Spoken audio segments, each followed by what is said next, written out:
Hello students and my dear friends, welcome to our channel. Myself Shivangi Dixit and I teach you biology. Then आज हम ये पढ़ेंगे तो biology है क्या, व्हाट इज बायोलॉजी। तो लॉजी मीन्स क्या होता है आपका स्टडी, एंड बायो मीन्स क्या होता है आपका लिविंग बीइंग्स। तो इट मीन्स बायोलॉजी की आपकी डिफाइन क्या होगी, the study of living beings is called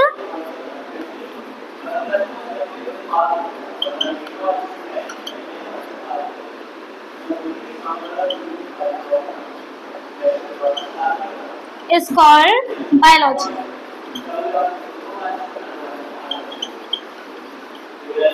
तो सबसे पहले हम बेसिक से स्टार्ट करते हैं। तो आपको ये पता होना चाहिए कि बायोलॉजी है क्या।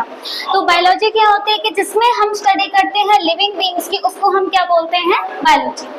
ठीक है, तो अब इसके क्या होते हैं, वैसे बहुत सारी कैटेगरीज में इसको कैटेगराइज किया जाता है, लेकिन हम सिर्फ इसके फिलहाल आपके दो कॉमन पार्ट्स पढ़ेंगे।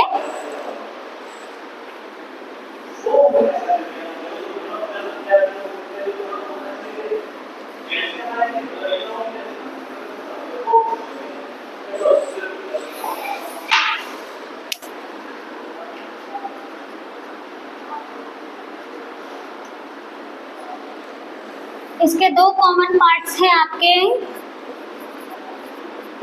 एक है आपका बॉटनी और दूसरा है आपका जूलॉजी। तो बॉटनी में हम किसकी स्टडी करते हैं, बॉटनी में हम स्टडी करते हैं study of plants, and zoology में तो अभी आपको क्या बताया था, लॉजी मीन्स आपका क्या होता है स्टडी, और जू में आपके क्या रहते हैं आपके एनिमल्स। तो इट मीन्स जूलॉजी में हम क्या करेंगे, study of animals is called zoology. ठीक है, तो अब हम class 9 chapter 5 the fundamental unit of life की हम स्टार्टिंग करेंगे। तो फिलहाल के लिए आपका जो ये बेसिक पार्ट है वो आपको जानना जरूरी था कि बायोलॉजी क्या होती है, उसके डिफाइंस क्या होते हैं, उसके पार्ट्स क्या होते हैं। तो अब हम चैप्टर की स्टार्टिंग करेंगे।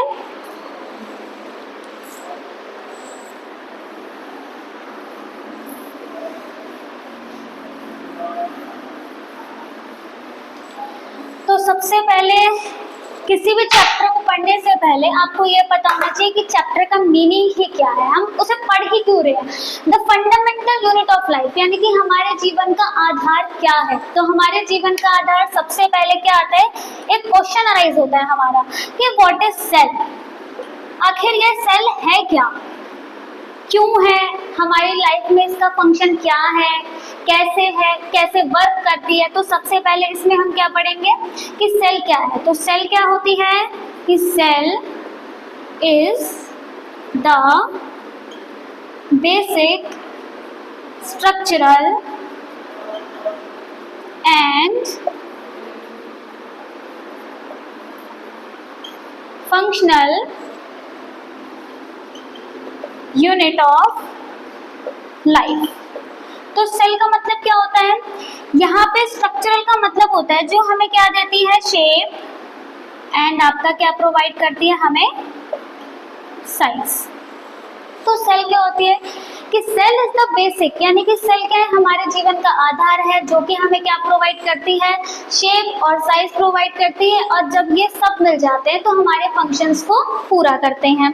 तो अब हम ये पढ़ेंगे कि आई कैसे, कौन से साइंटिस्ट ने दी थी और ये होती कैसे। तो सबसे पहले आपका क्या होता है,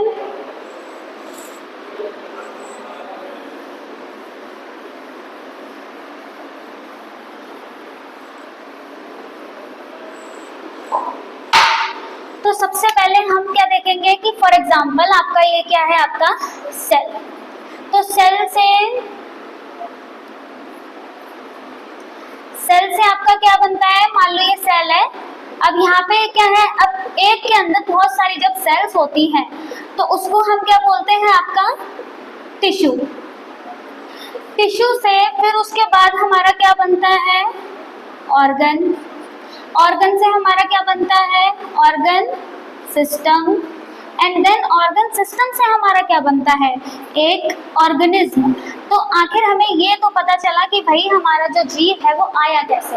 सबसे पहले क्या है हमारे पास सेल, सेल से हमारा क्या बना आपका टिश्यू, टिश्यू से हमारा आपका क्या बना ऑर्गन, ऑर्गन क्या है जैसे लीवर, ठीक है, स्टमक, फिर उसके बाद हमारे क्या बने ऑर्गन सिस्टम जैसे कि digestive system, respiratory system, excretory system, ठीक है, देन फिर आपका पूरा का पूरा एक होल ऑर्गेनिज्म आपका बन गया, ठीक है।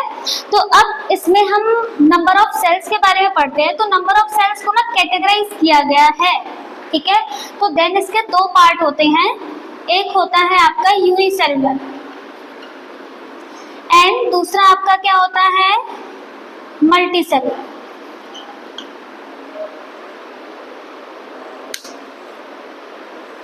तो समझ आ गया भाई सभी को?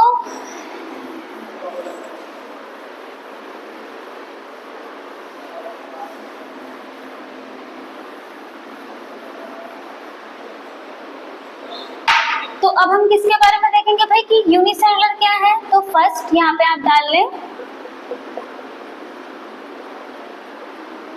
यूनिसेलुलर। तो कहीं पे भी यूनि वर्ड है ना, तो यूनि का मतलब ही क्या होता है वन, ठीक है, और सेल्यूलर का मतलब क्या होता है आपका सेल।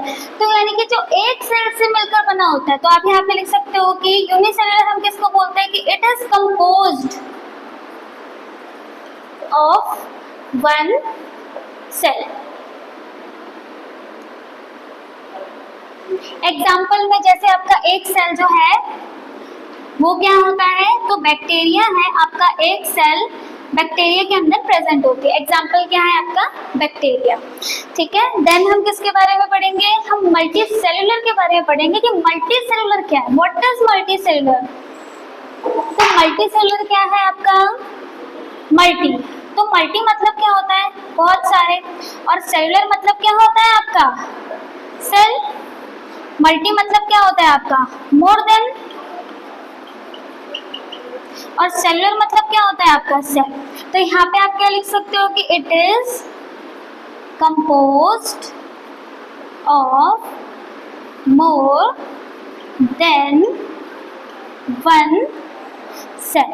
एग्जाम्पल क्या है आपका, देखो हम सभी के अंदर बहुत सारी सेल्स प्रेजेंट होती है। एग्जाम्पल आपका प्लांट सेल,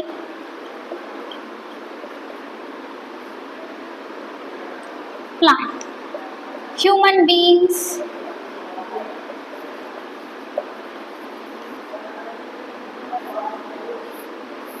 जब भी आप एग्जाम्पल लिखे ना तो आप हमेशा उसके नीचे अंडरलाइन करें, उसको टारगेट करने की कोशिश करें कि क्या कहना चाह रहे हैं कि भाई ये आपका एग्जाम्पल है, तो आप उसको टारगेट करें, ठीक है।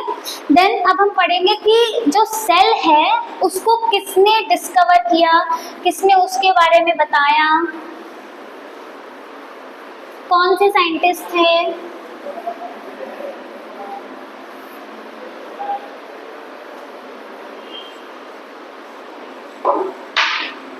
तो सबसे पहले हम पढ़ेंगे रॉबर्ट हुक के बारे में। रॉबर्ट हुक, तो रॉबर्ट हुक आए कब थे 1665 में।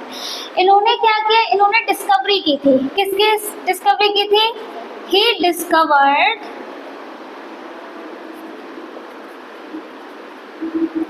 The cell and also coined the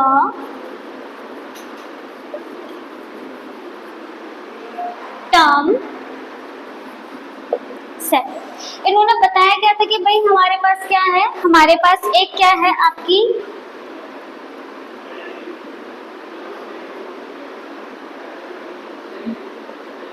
वो क्या बोलते हैं, उन्होंने ना एक कॉर्क को, उन्होंने एक कॉर्क ली, ठीक है, तो वो क्या बोलते हैं, और ये कॉर्क आपकी कहाँ से आई है, तो वो कॉर्क लेते हैं आपकी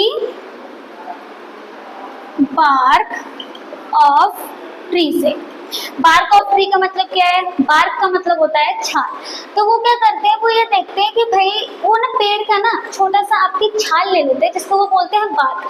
अब जैसे आपकी कॉर्क होती है इस टाइप की, तो वो बोलते हैं कि भाई इसके अंदर ना छोटे छोटे से कंपार्टमेंट्स हैं। क्या है इसके अंदर? छोटे छोटे कंपार्टमेंट्स। तो वो इन कंपार्टमेंट्स को वो क्या करते हैं, वेरीफाई करने की कोशिश करते हैं कि भाई ये जो है ना आपके हनी बी के कंपार्टमेंट की तरह दिखते हैं, जैसे मधुमक्खी का जो छत्ता होता है उसकी तरह दिखते हैं ये, ठीक है। तो वो क्या बोलते हैं कि इन्हीं कंपार्टमेंट्स को वो क्या बोल देते हैं? सेल, ठीक है। फिर उसके बाद अब हमारे पास क्या है, देन अब हम आगे पढ़ेंगे। रॉबर्ट हुक ने क्या बताया था 1665 में आपका उन्होंने डिस्कवर किया था सेल, और इसके अलावा उन्होंने टर्म भी दी थी सेल। अब वो क्या देखते हैं, वो उन्होंने देखा कि वो क्या लेते हैं कि he observe the bark of a tree. वो क्या लेते हैं? बार्क यानी कि छाल लेते हैं। फिर उसके बाद उसमें से वो कॉर्क लेते हैं, जिसको वो क्या बोलते हैं कि भाई ये जो है ना हनी बी के कंपार्टमेंट्स की तरह दिखता है। किसकी तरह दिखता है? Honey bee compartment. Honey bee compartment का मतलब क्या है आपका कि मधुमक्खी के छत्ते की तरह दिखता है। तो वो जो उसमें छोटे छोटे जो स्ट्रक्चर शो होते हैं ना, तो वो उसी को क्या नाम दे देते हैं? सेल, ठीक है। देन हम आगे पढ़ेंगे।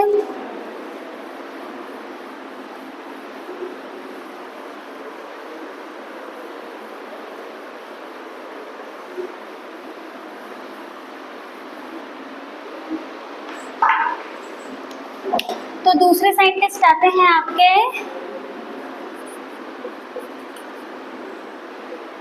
Antony van Leeuwen hook. ये कब आए थे? 1674 में। इन्होंने क्या डिस्कवर किया था?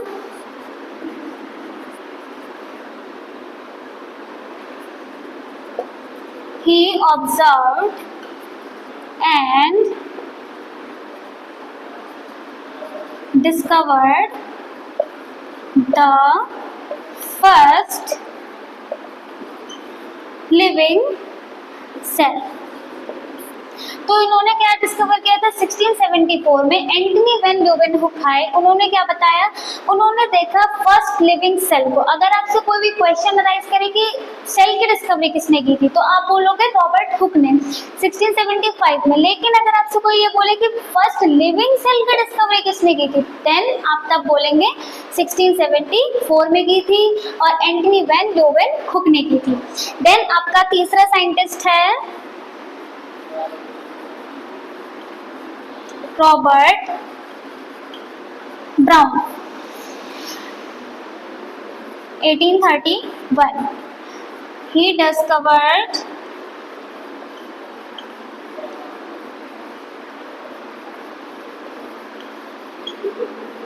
The nucleus. उन्होंने इसकी डिस्कवरी की थी, न्यूक्लियस की। अभी हम इसके बारे में पढ़ेंगे कि भाई न्यूक्लियस क्या है। अभी फिलहाल के लिए आपको जो कॉमन है वो आपको यही जानना है कि एंटनी, पहले हमारे साइंटिस्ट रॉबर्ट हुक थे 1665 में, फिर उसके बाद हमारे एंटनी वैन ल्यूवेनहुक आए 1674 में, देन फिर हमारे तीसरे साइंटिस्ट है रॉबर्ट ब्राउन 1831 में, उन्होंने डिस्कवरी की थी न्यूक्लियस की। अब उसके बाद आगे हम पढ़ेंगे परकिंजे के बारे में।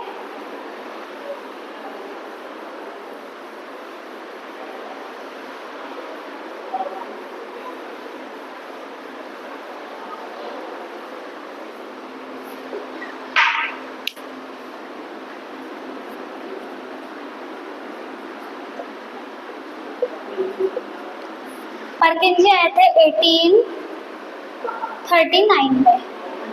इन्होंने डिस्कवर किया था,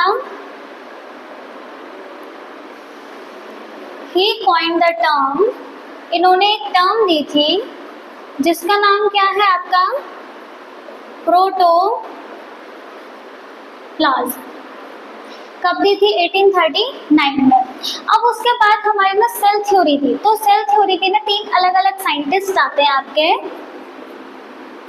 कि आखिर ये सेल थ्योरी है क्या, बताया क्या गया इसमें, कौन कौन से साइंटिस्ट थे, वो क्या कहना चाहते थे। तो सबसे पहले आपके क्या है साइंटिस्ट आए Matheus skeleton.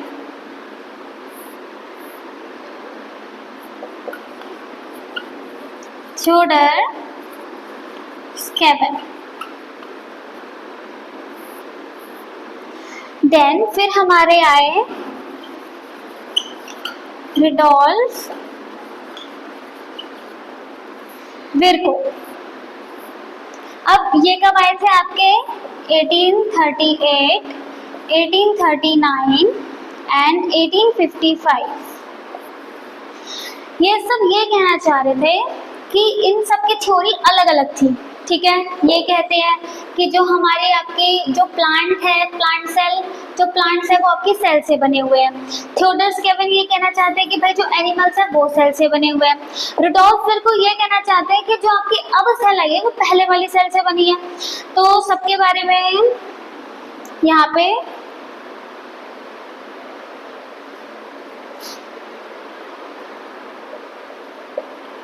all plants are made up of cells, कि सारे जो प्लांट्स हैं वो किससे बने हैं? सेल से। थियोडर स्केवन क्या कहते हैं कि सारे जो एनिमल्स हैं ना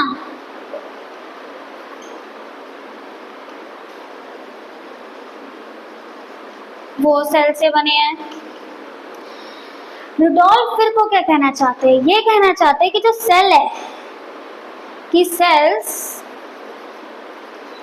come from pre-existing सेल, कि जो सेल है वो पहले वाली सेल से आई है। भाई ये बताओ कि पहले वाली सेल कहाँ से आई है? तो इनकी एक रुडोल्फ विर्को जो है वो आपको क्या बोलते हैं? रुडोल्फ विर्को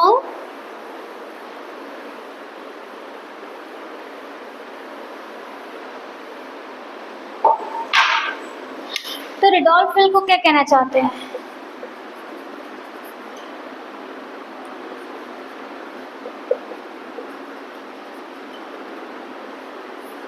ये क्या कहते हैं कि जो सेल है वो पहले वाली सेल से आई है। ठीक है, हमने बात मान ली भाई इनकी जो सेल है वो पहले वाली सेल से आई और कब आई थी? 1855 में। तो ये लैटिन में एक वर्ड देते हैं ओमनिस सेल्यूला ई